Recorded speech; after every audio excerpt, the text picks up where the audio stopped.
Hello and welcome. सध्या ethanol मिश्रित petrol आलेलं आहे आणि या माध्यमातून आपल्या मनात संभ्रम आहे सध्या की आपल्याला आपली गाडी चेंज करावी लागेल का. नेमका हा प्रश्न आला कशासाठी आणि याची पार्श्वभूमी काय आहे नेमकी, या व्हिडिओच्या माध्यमातून आपण जाणून घेऊ. आणि आपला हा जनरल अवेअरनेसचा जरी व्हिडिओ असला मात्र आपल्या एक्झामच्या दृष्टीने कोणते पॉईंट इम्पॉर्टंट आहे ते आपण कव्हर करू. चला तर मग डायरेक्ट सुरू करूया. इथे तुम्ही बघू शकता इथेनॉलचा हा फॉर्म्युला लक्षात ठेवा. खूप सारे फॉर्म्युले आहेत त्याचे आपण बघणारच आहोत. आता सर्वात अगोदर गव्हर्नमेंट ऑफ इंडियानं खासकर ministry of petroleum and natural गॅसनं 12 ऑगस्ट 2025ला PIB द्वारे एक प्रेस रिलीज केला. सध्या E20 पेट्रोल सुरू होतं तेव्हा किंवा पेट्रोल ब्लेंडिंग केल्यावर आपल्या गाड्या आपल्याला बदलाव्या लागेल का, यावर त्यांचं क्लॅरिफिकेशन होतं. खूप साऱ्या गाड्यांमध्ये खूप सारे इश्यू येत होते, ते कोणते होते आपण डिस्कस करू. त्या माध्यमातून त्यांनी काही क्लिअरिफिकेशन दिले, ते आपण अगोदर बघून घेऊ. सर्वात अगोदर ते काय म्हणतात की RON 95 असल्यामुळे इथेनॉल जर तुम्ही व्यवस्थित ब्लेंड केलं तर तुमच्या ज्या अँटी नॉकिंग प्रॉपर्टीज बेटर होतात आणि तुमच्या गाडीचा परफॉर्मन्स वाढतो. तर सर्वात पहिला प्रश्न आहे RON म्हणजे काय, ते सुद्धा आपण डिस्कस करू. दुसरी गोष्ट, व्हेकलचा जो मायलेज आहे, आपल्याकडून आणखी म्हणण्यात आलं जनरल पब्लिककडून की आमच्या गाडीचा मायलेज कमी होत आहे, म्हणजे ॲव्हरेज कमी होत आहे. तर त्यांचं असं म्हणणं आहे व्हेरायटी ऑफ फॅक्टर्स आहे, त्यामध्ये तुमचं ड्रायव्हिंग हॅबिट आली, मेंटेनन्स प्रॅक्टिस आली, किंवा तुम्ही ऑइल चेंज करत नाही ते आलं, किंवा एअर फिल्टर आलं, टायर प्रेशर आले, किंवा अलाइनमेंट गाडीचं व्यवस्थित नाही आहे ते आहे, किंवा एअर कंडिशनर लोड आला, त्यामुळे होऊ शकते हा प्रॉब्लेम. त्यानंतर हा मोठं डॉक्युमेंट होतं, मात्र काही पॉईंट्स घेत आहे. मोस्ट ऑफ द पॅरामीटरमध्ये जो इथेनॉल ब्लेंडेड पेट्रोल आहे त्याच्या सपोर्टमध्ये गव्हर्नमेंट असल्यामुळे त्यांनी असं म्हटलं की ड्रायव्हेबिलिटी, स्टेबिलिटी, मेटल कम्पॅटेबिलिटी आणि प्लॅस्टिक कम्पॅटेबिलिटी यांच्यात इश्यू नाही.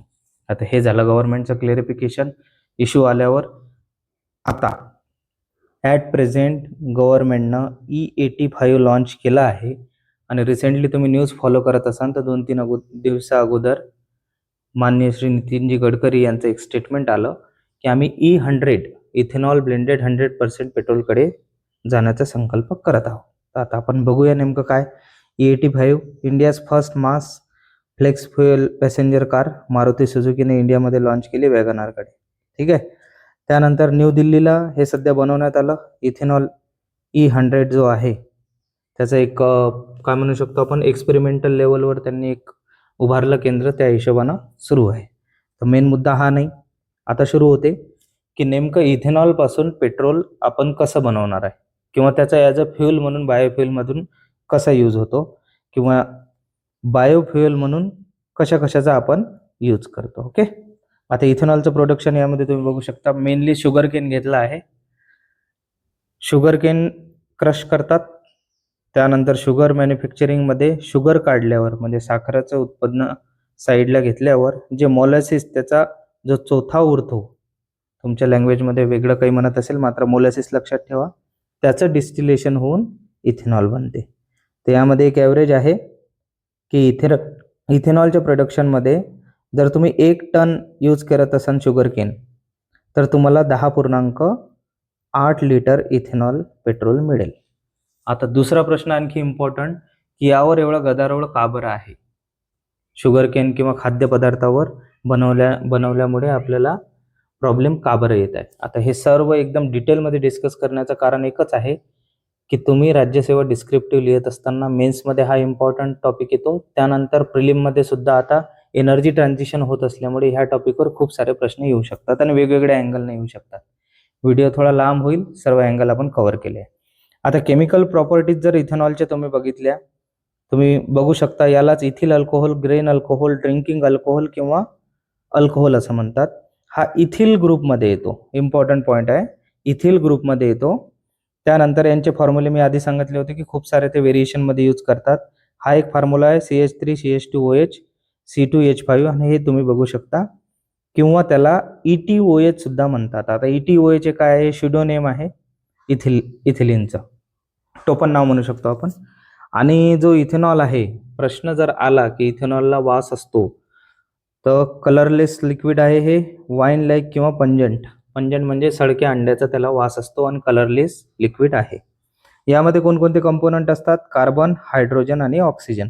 त्यांचं प्रमाण सुद्धा दिलं आहे, लक्षात घ्या. स्क्रीनशॉट काढून घ्या किंवा पेन पेपर घेऊन तुम्ही हे लिहू शकता. पुढे ॲब्सोल्यूट जे प्युअर इथेनॉल आहे, म्हणजेच 99.9% किंवा 99च्या वर, त्याला लॅबोरेटरी सॉल्व्हंट किंवा केमिकल सिंथेसिसमध्ये ते यूज होते. फ्युएल इथेनॉल सध्या आपला जो इश्यू आपण पुढे डिस्कस करणार आहोत ते, त्यामध्ये सुद्धा हे यूज होते. बिव्हरेजेस इथेनॉल हा वापर तुम्हाला चांगला माहिती आहे. 5% बिअरमध्ये यूज होते, 40% किंवा मोर हे डिस्टिल स्पिरिटमध्ये हे यूज होते. हे झाले बेसिक इन्फॉर्मेशन. आता तुम्ही न्यूजमध्ये जे ऐकत असाल E05, E10, E20, E85, हे काय? हे इथेनॉल ब्लेंडेड पेट्रोलचे टाईप्स आहे. आता E05 म्हणजे 5% इथेनॉल आणि 95% पेट्रोल. 10% ethanol, 90% petrol. E10 20% हे सध्या न्यूजमध्ये आहे जास्त, आणि यामुळे हा व्हिडिओ बनवा लागला. 85% इथेनॉल आहे.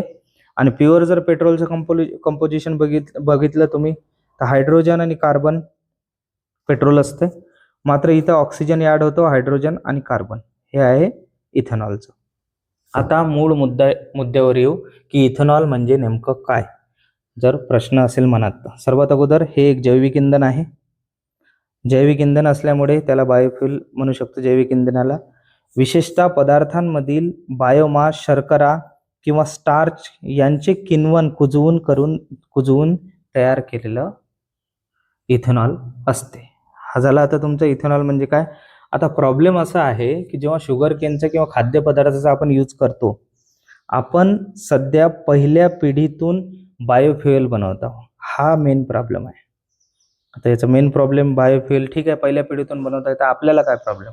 आपण ॲग्रिकल्चर कंट्री आहो, म्हणजे ॲग्रिकल्चर डिपेंडेंट कंट्री आहो, आणि आताही मेजॉरिटी ऑफ लोक ॲग्रिकल्चरवर डिपेंड आहे. आपल्या इथं PDS सिस्टीम चालते. त्यांचा आता रिसेंटली तुम्ही न्यूज वाचत असाल तर त्यांचा टक्का कमी करून यांनी या प्रोडक्शनला दिलं इथेनॉलचा. फंडामेंटल प्रॉब्लेम हा आहे. दुसरी गोष्ट, शुगर केन पासून जेव्हा आपण बायोफ्युएल बनवू, म्हणजेच वॉटर कन्झम्पशन शुगरचं जास्त आहे. आधीच आपण अल्निनोचा इफेक्ट तुम्ही बघत असाल, पाण्याची आधीच कमतरता आहे आपल्याला. अशा कंडिशनमध्ये बायोफ्युएल बनवणं व्यवस्थित राहील का, किंवा काळाशी सुसंगत आहे का? याच्यावर गव्हर्नमेंट म्हणते आपण ऑइल इम्पोर्ट जास्त करतो, आणि सध्या जो इराण इस्रायलचा कॉन्फ्लिक्ट सुरू आहे त्या माध्यमातून आपल्याला इम्पोर्ट कमी होईल इथेनॉल, असं त्यांचं म्हणणं आहे. मात्र याचा ॲनालिसिस आणखी तुम्ही जर डीप कराल तर एक गोष्ट लक्षात ठेवा, आपण पुढे डिस्कस करूच, की इथेनॉल हे लवकर कन्झ्युम होते. म्हणजे आपल्याला रिपीटेडली टंकी भरावी लागेल आपल्या गाडीची. ओके, ठीक आहे, असू द्या तो मुद्दा. पुढे पहिली पिढी झाली डायरेक्ट जे खाद्यपदार्थापासून बनवतात इथेनॉल, ते झाली पहिली पिढी. ऊस, मका, गहू, तांदूळ, बीट, ठीक आहे. दुसरी पिढी, यामध्ये जे रेस्ट ओव्हर असते, जसं आता मोलॅसिस किंवा ह्या ज्या गोष्टी आहे, ऊसाची चिपाडे, बॅगसेस, तांदळाचा कोंडा, गव्हाचे पेंड, लाकडाचा भुसा किंवा बांबू, यामध्ये आपल्याला काही प्रॉब्लेम नाही आहे. प्रॉब्लेम आहे फक्त फर्स्टमध्ये. तिसरी पिढीचा जर विचार केला, शेवाळ आणि शेवाळसारख्या वनस्पती, अलगी, लक्षात ठेवा. चौथी पिढीचं जे बायोफ्युएल आहे ते जनुकीय बदल, म्हणजे GM क्रॉप जे असतात त्याच्या माध्यमातून अलगी किंवा कार्बन कॅप्चर तंत्रज्ञानाचा वापर करून ही गोष्ट आपण करतो. ठीक आहे. पाचवं तंत्रज्ञान सुद्धा आहे AIच्या माध्यमातून, पण ते सध्या बडिंग असल्यामुळे ते इथे टाकण्यात नाही आलं. हे तुम्ही स्क्रीनशॉट घेऊ शकता. आपण जे एक्सप्लेन केलं तेच आहे. पुढे चालूया. आता बघूया ब्लेंडेड पेट्रोलचे फायदे काय आहे. जर तुम्ही एका पेट्रोलमध्ये इथेनॉल मिक्स करत असाल तर आपलं इम्पोर्ट डिपेंडन्स तर कमी होईल, म्हणजे आपली आयात कमी होईल. त्यासोबत आणखी कोणकोणते ॲडव्हान्टेज होतात आपण बघून घेऊ. सर्वात अगोदर याचा RON रेटिंग पेट्रोलपेक्षा जास्त आहे. Research octane number. जेव्हा आपण साधं एक्झाम्पल घ्या, पॉपकॉर्न, जेव्हा तुम्ही पॉपकॉर्नचे काही मूवी बघायला गेलं असेल किंवा तेव्हा बघा, किंवा घरी एखादं पॉपकॉर्नचं पॅकेट आणलं तेव्हा बघा, एका विशिष्ट तापमानालाच ते पॉपकॉर्न त्या मक्यापासून व्यवस्थित बनते.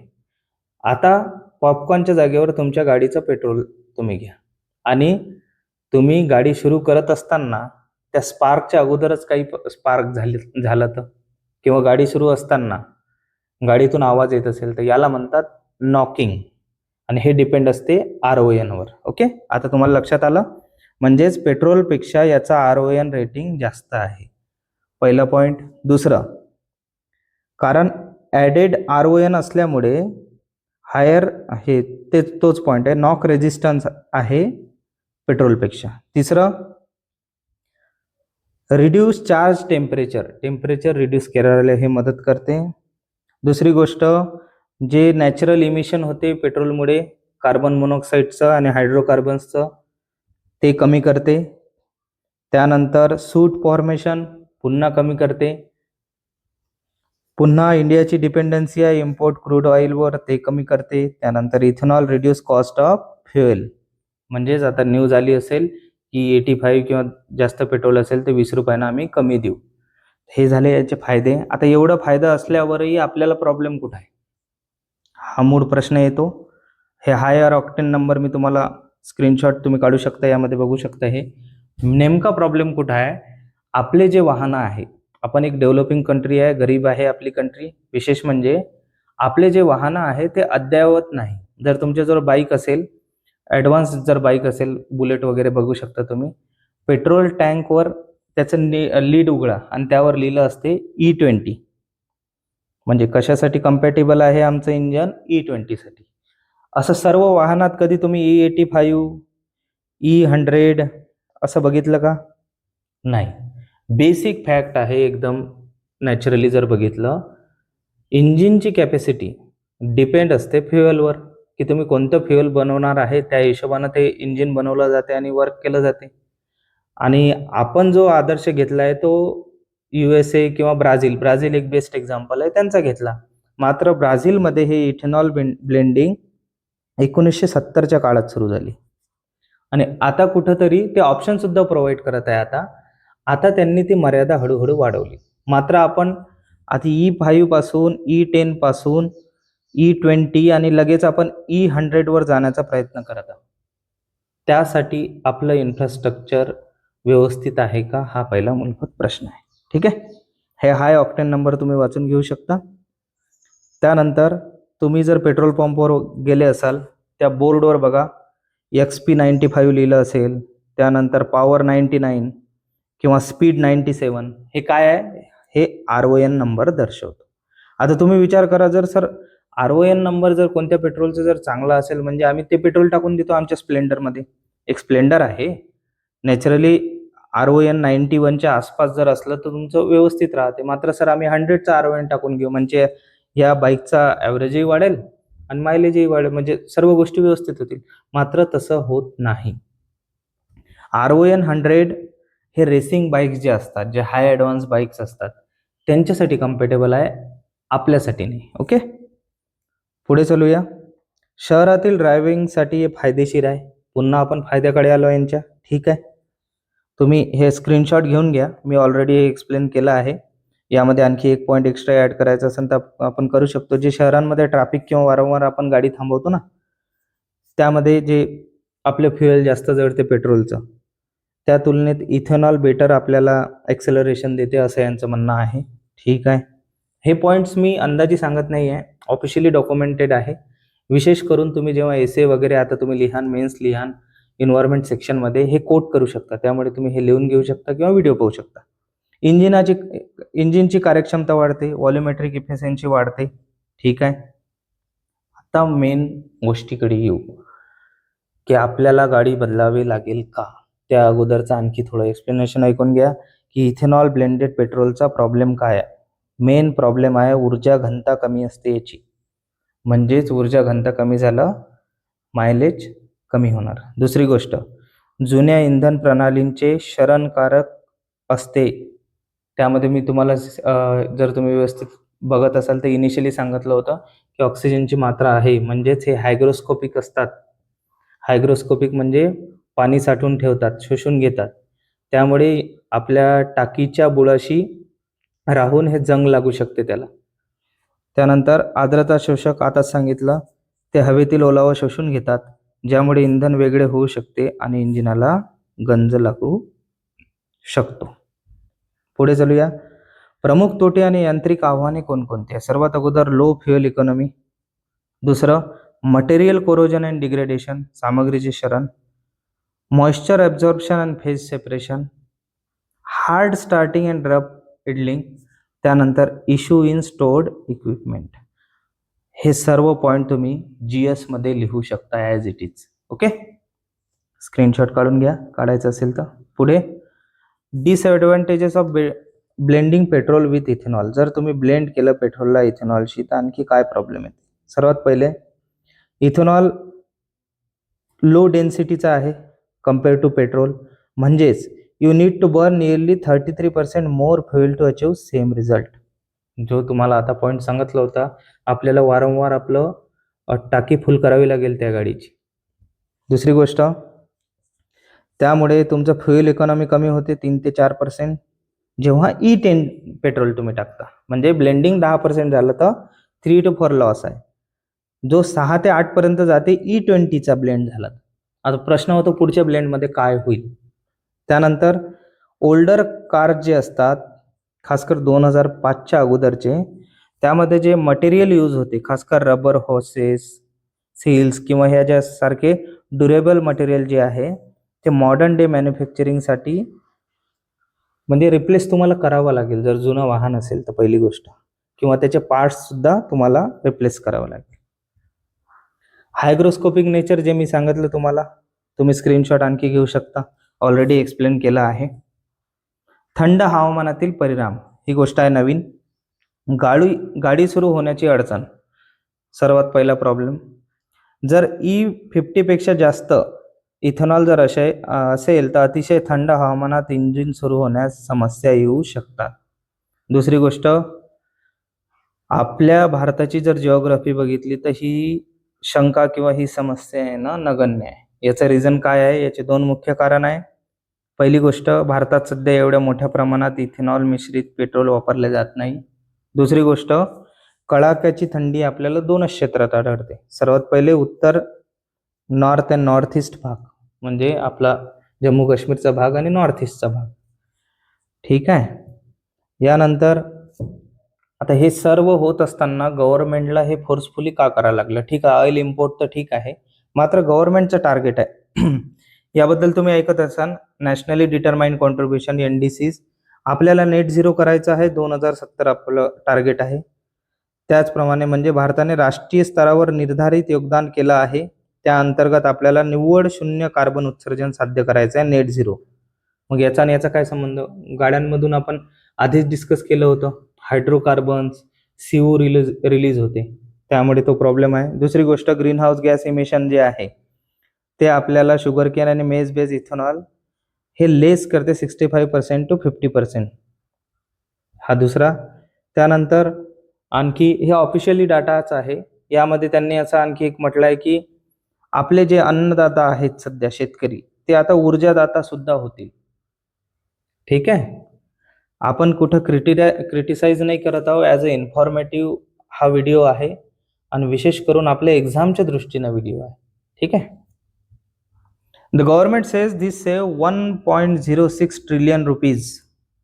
फायदे आपल्याला बघावे लागतील, काय वाचवत आहो आपण, एवढे पैसे वाचतात आपले. त्याचप्रमाणे ऑइल इम्पोर्ट आपलं 54.4 मिलियन टन्स, कार्बन इमिशन जे होते डिकेटचं ते 12 मिलियन पेट्रोल लागते. हे ठीक आहे, हा डाटा ठीक आहे, हे तुम्ही मराठीतूनही वाचू शकता. आता हा सपोर्टिंगला आहे. ह्या व्हिडिओ बनवण्याचा उद्देश हे आहे, वन साइडेड व्ह्यू आपल्याला हवी नाही, ॲडव्हान्टेज सुद्धा बघायचे आणि डिसॲडव्हान्टेज सुद्धा बघायचे. याचाही स्क्रीनशॉट घेऊ शकता. आता प्रिव्हेंटिव्ह मेंटेनन्स इंटरवल कोणकोणचे तुम्ही कराल? पहिली गोष्ट, इंजिन ऑइल 4000वर बदलून घ्या किंवा आणखी वेळोवेळी बदलू शकता. सिंथेटिक ऑइल यूज करा. स्पार्क प्लग्स जे असतात, जे ओल्ड झाले आहे, ते 15,000 ते 2,000मध्ये चेंज करा. त्यामध्ये जे ट्यूब्स असतात ते चेंज होऊ शकते. हे झाले बेसिक बदल, नॉर्मल बदल, आपण सामान्य माणसं बदल. मात्र कोणताही बदल होत असताना तुम्हाला असं वाटत नाही का की एक टाइम पिरियड द्यायला हवं? जसं आपण ब्राझीलचं एक्झाम्पल घेतलं, यामध्ये काही टाइम पिरियड आपल्याला लागेल का? आणि मूळ मुद्दा जो आपण थंबनेलमध्ये सुद्धा टाकलेला आहे की आपल्याला आपली गाडी बदलावी लागेल का. याच्यासाठी ॲनॉलॉजी सांगतो. सिमेंटचे रोड बदलले, टायर फुटीच्या खूप साऱ्या समस्या झाल्या. कारण काय, एखादी गोष्ट दुसऱ्या गोष्टीवर डिपेंड असते. जो आपला नॅचरल रोड होता, म्हणजे आर्टिफिशियल रोड आहे याच्या अगोदरचा, त्यामध्ये डांबरी जो रस्ता आहे त्याच्याशी कम्पॅटिबल टायर बनवण्यात आले, तेव्हा ते व्यवस्थित चाललं. सिमेंटचे रस्ते आल्यामुळे पुन्हा आपल्याला प्रोडक्शन वेगळ्या अँगलला न्यायला लागलं आणि शेवटी सिमेंटचे रोड बंद पडले. आता इथेनॉलबद्दल काय होईल, आपापले मत तुम्ही कमेंट बॉक्समध्ये लिहू शकता. गाडी चेंज होईल का, त्या अगोदर तुम्हाला एक नॉलेजच्या दृष्टिकोनातून इंटरेस्टिंग प्रश्न विचारतो. प्रश्न असा आहे, सामान्यतः आपल्याला वाटते की अल्कोहोल फक्त फॅक्टरीत बनते, ओके, पण खालीलपैकी कोणत्या नैसर्गिक घटकांमध्ये किंवा ठिकाणी इथेनॉल नैसर्गिकरित्या तयार होते किंवा आढळते. ऑप्शन 1, जास्त पिकलेली किंवा सडलेली फळे, वनस्पतींचा मकरंद म्हणजे प्लांट नेक्टर, मानवी आतडे ह्युमन गट, अंतराळातील सॅजिटेरियस B2 ढग. आता यामधील योग्य पर्याय तुम्ही निवडा आणि मला कमेंट बॉक्समध्ये सांगा. एक्सप्लेनेशन सांगितलं तर चांगलंच, कारण नेक्स्ट व्हिडिओ आपण याचा MCQs घेणार आहोत. थँक्यू.